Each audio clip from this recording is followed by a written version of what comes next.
सनातन धर्मावलंबी बंधुओं, इस बार शारदीय नवरात्र में कलश स्थापन को लेकर के विद्वानों द्वारा लिखित रूप से, मौखिक रूप से प्रश्न पूछे जा रहे हैं। उनकी समस्या यह है कि इस बार शारदीय नवरात्र 15 अक्टूबर दिन रविवार से प्रारंभ हो रहा है। सूर्योदय के साथ ही चित्रा और वैधृति का योग है। शास्त्रों में बताया गया है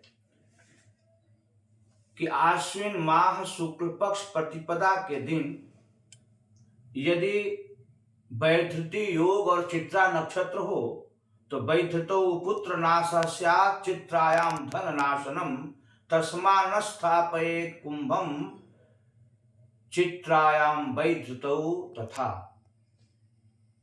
यह निषेध वचन सभी ऋषियों को और सभी ग्रंथों को मान्य है। पुराणों में भी ये बात बताई गई है, अनेक धर्मशास्त्रों में भी ये बात बताई गई है कि आश्विन माह शुक्ल पक्ष परिवा तिथि में चित्रा और वैधृति का योग हो तो कलश स्थापन नहीं करना चाहिए। यदि ऐसा किया जाता है तो वैधृति के कारण पुत्र का नाश होता है और चित्रा के कारण धन का नाश। और इस वर्ष दिन भर यह योग है। सूर्योदय से प्रारंभ करके सूर्यास्त के पूर्व कलश स्थापन करना चाहिए और इसमें चित्रा वैधृति का योग होने से लोगों की चिंता बढ़ गई है। यद्यपि कि पंचांगकारों ने अभिजिन मुहूर्त का विधान दे करके, तीसरे परिहार को दे करके इस समस्या का समाधान किया है, परंतु अभिजिन मुहूर्त का जो काल है अत्यंत अल्प होने के कारण सभी के घर में कलश स्थापन कर पाना असंभव है। कुछ ऐसे भी विद्वान हैं जो एक से अधिक कलश स्थापन करा करके अपने यजमान के कल्याण की कामना करते हैं, उनके लिए पाठ करते हैं। ऐसे हमारे विद्वान भाइयों के लिए ये समस्या जटिल हो गई है। इस पर विचार करने के लिए हमसे पूछा गया है, तो मैं चाहूँगा कि इसका समाधान हो। यजमान और विद्वान ध्यान से सुने। यद्यपि कि यह निषेध वचन है, सबको मान्य है, फिर भी इसका परिहार है। परिहार का अर्थ होता है परितः सर्वतः हरति। किम हरति? काल जनित सर्वान दोषान यह स परिहारः। जब कोई निषेध वचन होता है तो उस काल का जो दोष होता है, उस दोष को समाप्त करने के लिए एक विशेष काल का चयन किया जाता है, उसी को परिहार कहा जाता है। और परिहार उस निषेध से बलवान होता है। इसलिए जिसमें निषेध किया जाता है कि ये काम नहीं करना चाहिए, यदि परिहार वाले काल में वो काम किया जाता है तो कार्य करने वाले को सब प्रकार से व्रत का, उपवास का, पूजन का लाभ मिलता है। इस बार 15 अक्टूबर को हमारे यहाँ सूर्योदय का काल निर्धारित है, जो सूर्योदय हो रहा है 6:16 पर। तो मैं पहले बता दूं कि 6:16 सूर्योदय से ही कलश स्थापन का काल प्रारंभ हो जा रहा है और सूर्यास्त का समय निर्धारित हुआ है। उस सूर्यास्त के पहले तक कलश स्थापन होगा। विद्वान लोग अपने पंचांग में देख लें, सूर्योदय और सूर्यास्त। सूर्योदय के साथ कलश स्थापन होगा और सूर्यास्त के पूर्व तक कलश स्थापन होगा। इसके बीच में 3 परिहार काम करेंगे। पंचांगकारों ने अभिजिन मुहूर्त की बात बता दी है, अब मैं उसके आगे की बात आपको बता रहा हूं, जो सबके लिए श्रवणीय है, ध्यातव्य है। यजमान एवं विद्वान दोनों ध्यान देकर के इस बात को सुने।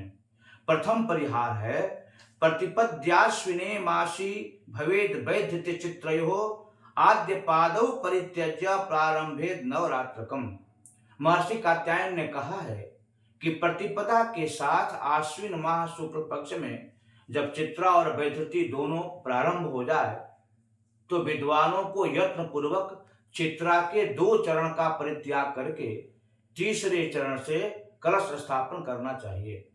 और चित्रा जब से प्रारंभ हुई है तब से उसका 2 चरण जोड़ देने पर भोर में 15 तारीख को भोर में 5:53 और 30 सेकेंड तक उसका दूसरा चरण खत्म हो जाता है। इसलिए 15 तारीख को भोर में 5:53 के बाद से कलश स्थापन का मुहूर्त प्रारंभ हो जाता है। इसमें ध्यान देना है कि सूर्योदय के बाद वो आराम से, क्योंकि इसके बाद जो सूर्योदय काल है वह सीधे 19 मिनट के बाद प्रारंभ होता है, तो वो इस काल में प्रथम परिहार में सूर्योदय के साथ से कलश स्थापन कर सकते हैं। दूसरा परिहार है, यह भविष्य पुराण का वचन है। चित्रा वैद्युति संपूर्णा प्रतिपत् चेत भवे नृप त्याज्या हिंसांस्त्रयस्वाद्या तुरीयांसे तु पूजनम। भविष्य पुराण का एक वचन है। भविष्य पुराण में बताया गया है कि यदि आश्विन माह शुक्ल पक्ष प्रतिपदा तिथि में चित्रा और वैधृति का योग हो तो चित्रा के 3 चरण का परित्याग कर देना चाहिए और चौथे चरण में कलश स्थापन करना चाहिए। 15 अक्टूबर को यदि हम गणित करके जोड़ते हैं तो 12:17:45 दोपहर तक चित्रा का 3 चरण रहता है। 12:17:46 से चित्रा नक्षत्र का चतुर्थ चरण प्रारंभ हो जाता है। तो विद्वान लोग यदि प्रथम परिहार में कार्य नहीं कर पाते हैं किसी कारण से, तो इस दूसरे परिहार में 15 तारीख को मतलब रविवार को 12:17:46 से कलश स्थापन करें। यह उत्तम, लाभदायक, सब प्रकार से मनोकामना को पूर्ण करने वाला कलश स्थापन पूजन होगा। एक तीसरा परिहार है। तीसरे परिहार के काल में थोड़ा सा अंतर है, मैं उसको संक्षिप्त रूप में आप लोगों को बताना चाहूंगा। अभिजिन मुहूर्त। अभिजिन मुहूर्त की शास्त्रों में बड़ी प्रशंसा की गई है, विभिन्न पुराणों में इसकी प्रशंसा की गई है। पहले तो अभिजिन मुहूर्त के बारे में जानना चाहिए। अभिजिन मुहूर्त 3 प्रकार से निकाला जाता है।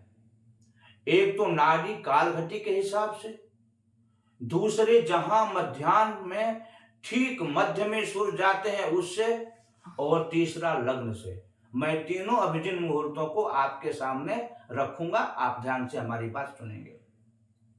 दिन मध्य गते सूर्ये मुहूर्ते विजित प्रभु चक्रमादाय गोविंद सर्वान दोषान निकृंतति। यह ज्योतिष सार संग्रह ग्रंथ का वक्तव्य है कि जैसे भगवान श्रीमन नारायण अपने सुदर्शन चक्र को लेकर जब चलते हैं तो संपूर्ण काल उनके अनुकूल हो जाता है। संपूर्ण दिशाओं को अपनी ज्वाला से प्रकाशित करके सुदर्शन संपूर्ण अज्ञान को, पाप को, कष्ट को, शोक को, भय को, आपत्ति और विपत्ति को विनष्ट करके संपूर्ण संसार में सुख, संपत्ति, समृद्धि और धर्म की स्थापना कर देते हैं। वैसे ही जब सूर्य दिन के मध्य में आकाश मंडल में विराजमान होते हैं तो वह काल इतना बलवान हो जाता है कि जितने भी निषेध काल होते हैं, काल का जो दुष्प्रभाव होता है वह सूर्य विनष्ट करके उस समय शुभारंभ धर्म आदि कार्यों को करने वाले और कराने वालों का परम कल्याण करते हैं। यह पहला है अष्टमे दिवसार्थे त्वभिजित संज्ञक क्षण। दिन का 8वां जो भाग है, मुहूर्त है, जिसे हम विजय मुहूर्त कहते हैं, उसे अभिजित मुहूर्त कहा जाता है। दूसरा नियम यह है कि सूर्योदय जिस लग्न में होता है उस लग्न से चौथा लग्न जब तक रहता है तब तक उसको हम लोग अभिजिन मुहूर्त कहते हैं। और इस बार चतुर्थ लग्न 15 तारीख को दिन के 11:04 से लेकर के 1:10 तक है। पंचांगकारों ने जो मैं पहले श्लोक बोला हूं नारद पुराण का, उसके हिसाब से 11:38 से 12:23 तक निर्धारित किया है। अब आप विचार कर सकते हैं कि इस काल में अभिजिन मुहूर्त भी मिल जाता है, चित्रा नक्षत्र का चतुर्थ चरण भी प्रारंभ हो जाता है। तो आप चाहें तो इस मुहूर्त में भी कलश स्थापन कर सकते हैं, और यह तब तक करेंगे आप जब तक कि सूर्यास्त नहीं हो जाएगा।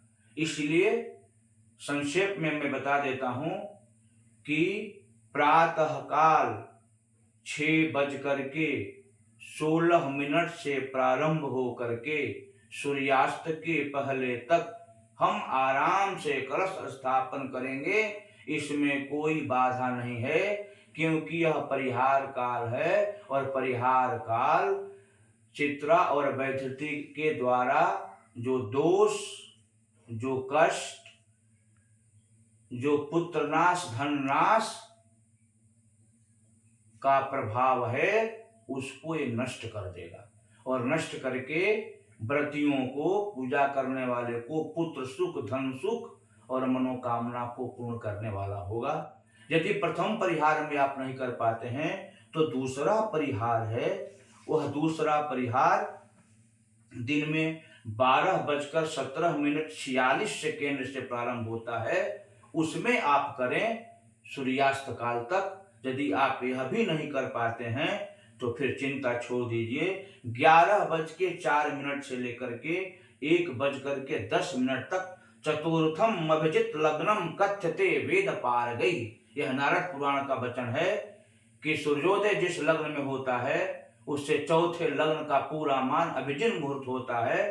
तो चौथे लग्न का पूरा मान 11:04 से लेकर के 1:10 तक है। दोपहर में 15 तारीख को आप इसमें कलश स्थापन करें, या फिर पंचांगकारों ने जो अभिजिन मुहूर्त निर्धारित किया है घटी के हिसाब से 11:38 से 12:23 इसमें आप कलश स्थापन करें।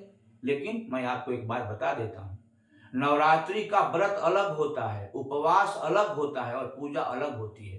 तीनों अलग अलग चीज है। चूंकि यहाँ कहने के लिए यह प्रसंग नहीं है, मैं बता देता हूं, पूजा, व्रत, उपवास तीनों तीन चीज है।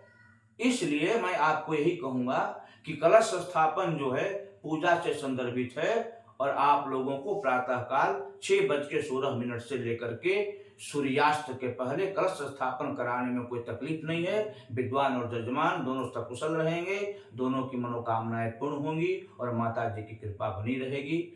इस प्रकार चित्रा और भयधृति के योग से घबराने की आवश्यकता नहीं है।